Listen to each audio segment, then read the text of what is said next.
Let's see exercise number 10. The graph of the function f mapping from real numbers into real numbers, fx is sinus x, is translated by the vector v pi over 2 minus 3 in the Cartesian system, yielding the graph of the function gx. What is the formula of this function? Now, in the book we have a specific session on function transformation. Here you can find it, and you will see some examples how you can transform a function, and you will see translation as well, but actually there is only vertical translation and horizontal translation. However, although this is neither a vertical vector nor a horizontal, but it can be made into a sum of two vectors that are like this.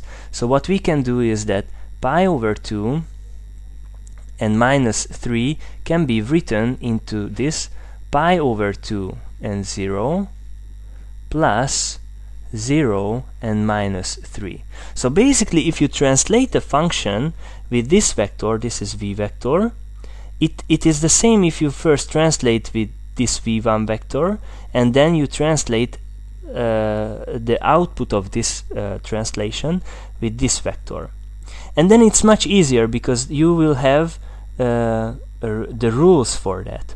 So what does it mean to translate a function with this vector? For example, if you translate with minus a0, 0 vector a function, then it means that you will add to the argument of the so you modify the inside of the function.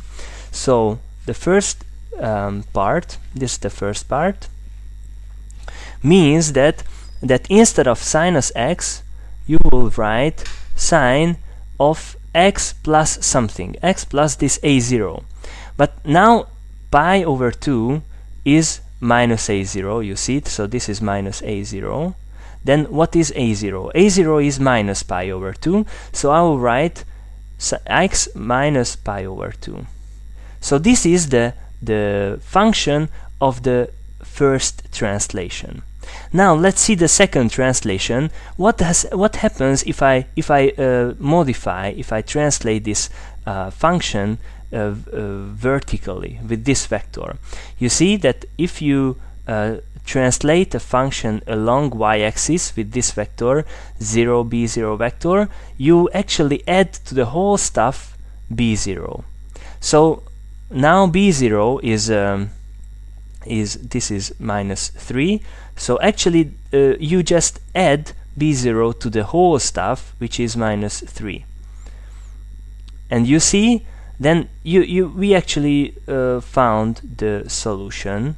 So this will be the graph of the function gx. I'll write this here. Gx is equal to sine of x minus pi over 2 minus 3. And then we are done with the exercise.